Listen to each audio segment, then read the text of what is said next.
नमस्कार, आप देख रहे हैं कोसी सीमांचल न्यूज और मैं हूं आपके साथ पंकज। आज मैं आप लोगों को जलालगढ़ का ऐतिहासिक किले के बारे में बताने जा रहा हूं। यह किला लगभग 300 वर्षों से भी ज़्यादा पुराना ऐतिहासिक और प्राचीन किला है। यह सिर्फ ईंट और सुर्खी चूने से बनी इमारत नहीं है।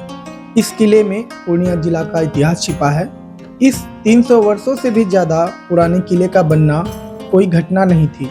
इसने अपने निर्माण से लेकर अब तक कई ऐसी घटनाओं को देखा है जिन्होंने इतिहास का रुख बदल दिया।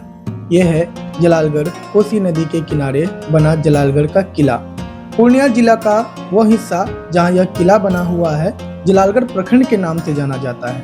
कभी इतिहास में नेपाल क्षेत्र की सीमा इस किले के पास थी, इसलिए अभी भी इस क्षेत्र को सीमा के नाम से जाना जाता है। जलालगढ़ किले के इतिहास को जानने से पहले आप लोगों को पूर्णिया के इतिहास के बारे में जानना जरूरी है।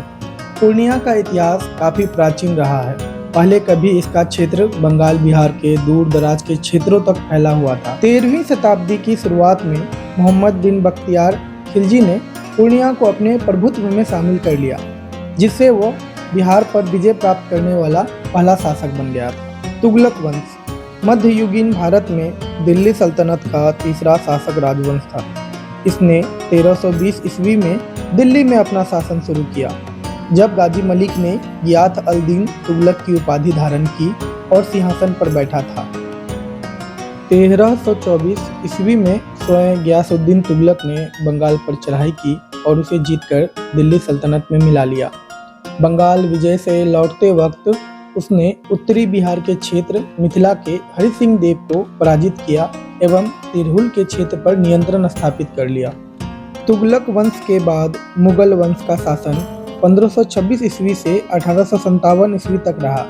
मुगल शासन के शुरुआती दिनों में पूर्णिया मुगल साम्राज्य का एक सैन्य प्रांत था।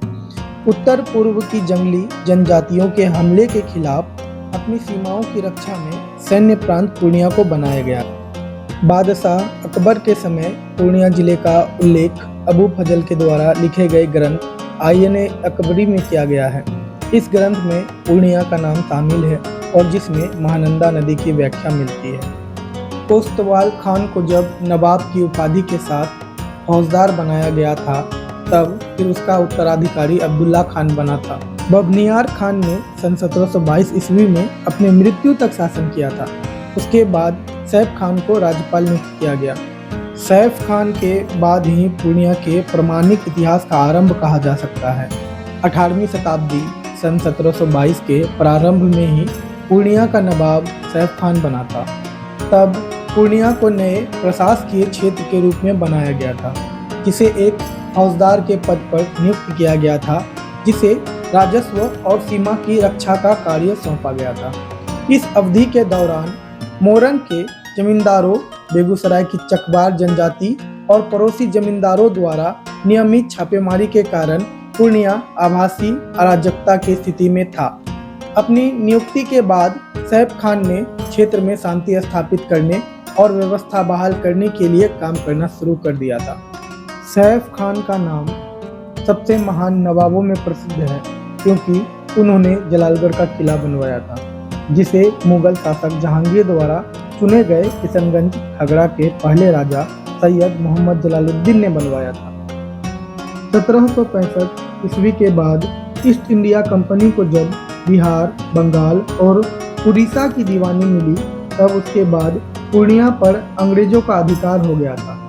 सन 1911 ईस्वी में बंगाल डिस्ट्रिक्ट गजेटियर, पूर्णिया का आखिरी गजेटियर, जिसमें LSSO मैली लिखते हैं, जो कि भारत में ब्रिटिश सिविल सेवक थे, जिन्होंने बंगाल डिस्ट्रिक्ट में कलेक्टर के रूप में काम किया था। पूर्णिया के अंतिम गजेटियर में जलालगढ़ किला का जिक्र किया गया है। गजेटियर में हमें इस किले की कहानी और इसका निर्माण कैसे हुआ यह बताया गया है। इस विशेष गजेटियर में कहा गया है कि यह किला मुस्लिम शासकों ने नेपाल के हमले से खुद को सुरक्षित रखने के लिए बनवाया था। सैयद मोहम्मद जलालुद्दीन ने जलालगढ़ किले का निर्माण कराया था। वो किशनगंज खगड़ा के पहले राजा थे। जानकारों का मानना है कि यह किला जहां बनाया गया था, उस क्षेत्र का नाम मोहम्मद जलालुद्दीन के नाम पर ही रखा गया था, जिसे आज जलालगढ़ के नाम से जानते हैं। कोसी नदी के पश्चिमी भाग में आज भी इस किले के अवशेष मौजूद हैं। यह पूर्णिया जिले के जलालगढ़ प्रखंड मुख्यालय से 2 किलोमीटर दक्षिण पूर्व में NH57 जो कि पूर्णिया अररिया सड़क के पूर्व में स्थित है। हालांकि समय के साथ किला की स्थिति काफी जर्जर हो चुकी है। पुरानी कोसी जो कि बंगाल और बिहार की सीमा हुआ करती थी और 18वीं शताब्दी तक सीमा बनी रही। उत्तर की सीमा उस समय पूर्णिया से ज़्यादा दूर नहीं थी और उस पर पहाड़ी जनजातियों का कब्जा था, जो उस रास्तों से गुजरने वाले सभी राहगीरों को लूट लिया करते थे। उनके किसी हिंसक हमलों को रोकने के लिए जलालगढ़ किले का निर्माण कराया गया था और एक फौजदार को इसका प्रभारी नियुक्त किया गया था।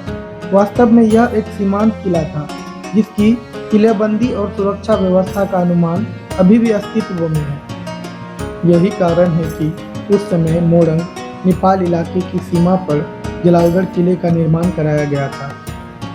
लेकिन जब मोहम्मद रजा खान को बंगाल के उपराज्यपाल के पद पर पदोन्नत किया गया, तब ऐसा प्रतीत होता है कि उन्हें सूचित राय द्वारा एक वर्ष 1766 से लेकर 1767 के लिए हटा दिया गया, जिन्हें मुर्शिदाबाद से प्रतिनियुक्त किया गया था राजस्व एकत्र करने के लिए।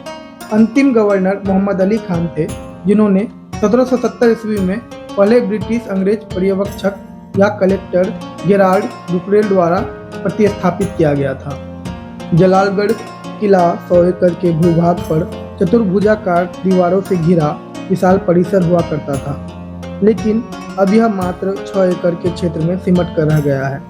उस समय यह किला इंडो इस्लामिक वास्तुकला पर आधारित पूर्णिया के सबसे चर्चित इमारतों में से एक था। पूरब से पश्चिम के तरफ दीवार की लंबाई 550 फीट थी और दक्षिण से उत्तर के तरफ किले की लंबाई 400 फीट हुआ करती थी। दीवारों की चौड़ाई लगभग 7 फीट थी और यह दीवारें 22 फीट तक ऊंची बताई जाती है। किले का मुख्य द्वार पूर्व की तरफ खुला था, जो करीब 9 फीट ऊंचा और 13 फीट चौड़ा था। किले का एक निकास द्वार भी था, जो 7 फीट ऊंचा और 5 फीट चौड़ा था। यह द्वार दक्षिण की तरफ खुलता था। किले के द्वार पर काठ, लकड़ी का भारी भरकम चौखट व दरवाजा सन 1962 ईस्वी तक देखा गया था। किले के चारों ओर अर्ध चंद्राकार कमरे आज भी बने हुए हैं। जलालगढ़ किला पूरब के तरफ से कोसी नदी के निकट है और ऐसा माना जाता है इस किले से खाता घाट तक सुरंग बनी थी, जिसका उपयोग गुप्त मार्ग के रूप में सैनिक और राजा महाराजा किया करते थे। लेकिन इस सुरंग की पुख्ता जानकारी अभी तक किसी को नहीं मिल पाई है। लगभग 300 वर्षों के बाद भी न तो ऐतिहासिक जलालगढ़ किले के बारे में स्थानीय लोगों को ज़्यादा जानकारी है और न ही बिहार राज्य के पुरातत्व विभाग की वेबसाइट पर जलालगढ़ किले का ज़्यादा उल्लेख मिलता है।